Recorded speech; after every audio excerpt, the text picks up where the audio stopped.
We consider these sanctions completely unsubstantiated, unreasonable, and very detrimental to the bilateral relations between two neighbors, between the United States of America and the Russian Federation.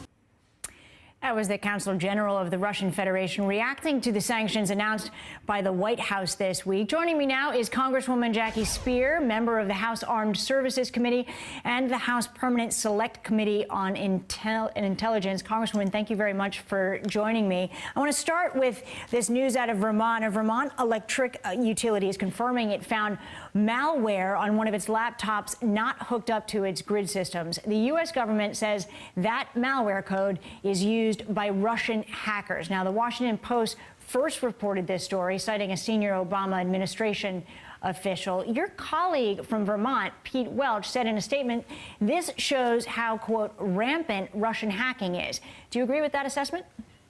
Oh, I think absolutely. We know that they are not just interested in hacking into the national committees of our parties, but they're very interested in being able to take very aggressive action against us if they are so inclined. So hacking into the electric grid in Vermont, trying to shut down the financial services system, doing any number of things to show their prowess is what Russia's really all about.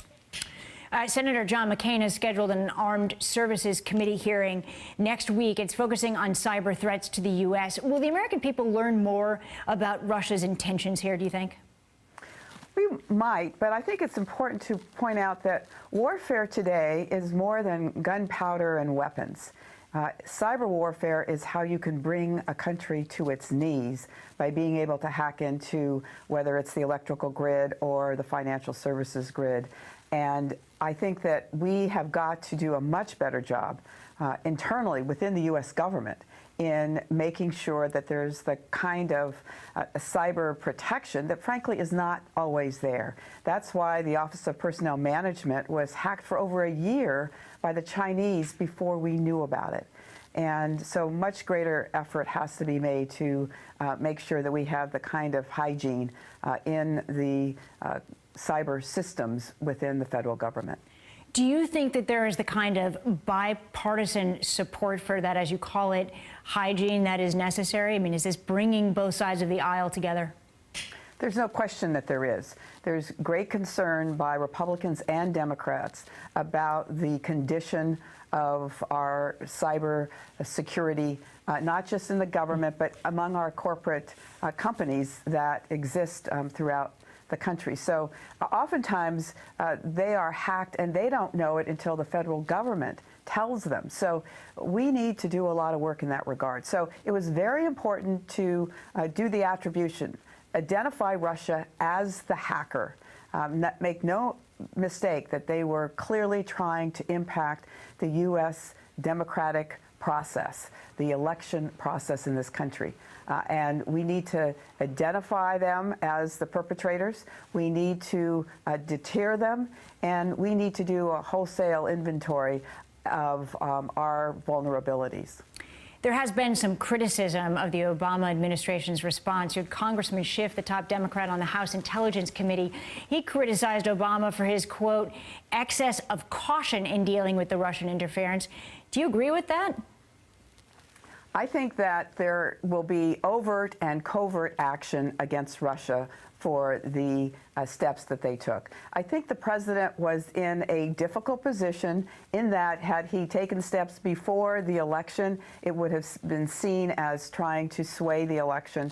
So having that as a backdrop was, I think, somewhat problematic for him.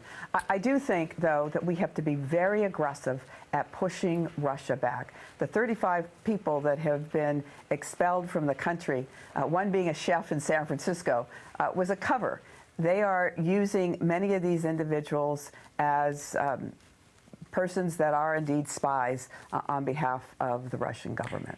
Well, you say we have to be aggressive, but we saw Trump yesterday praise Putin on Twitter. He's soon going to meet with intelligence officials. Are you confident that the president-elect will accept their assessment and their conclusions about Russia's hacking activities and let the sanctions stand? You know, the president-elect is now responsible for the safety and security of 325 million people. For him to come out and praise Putin when he hasn't even taken the time to be briefed by the 17 intelligence agencies about the hack is truly troubling. And I hope that the president-elect realizes that this is a very serious issue. Republicans and Democrats alike recognize that it is. And it's very important for him to become educated and to speak with knowledge and not with ignorance. Congresswoman, it certainly does seem that President-elect Trump believes that a closer relationship and a better relationship between the U.S. and Russia would make Americans safer. Do you agree with that? Well, that was, a position that President Obama took when he became the president in 2008. He wanted a reset with Russia. And I think he learned over the years that that was not practical. We've got to remember that Putin is a KGB man. He has been grown up in the espionage world. He is very interested in recreating the USSR. He would like to see Russia gain the power that it has lost. And so he's going to use every technique and talent that he has as a spy and psychological warfare to get the president-elect to accommodate him. And that would be a huge mistake. So I think the Congress is going to become critical in an effort to make sure that the United States puts itself front and center in terms of making sure that we stay secure. Congresswoman Jackie Speier of California, thank you very much and Happy New Year. Happy New Year to you.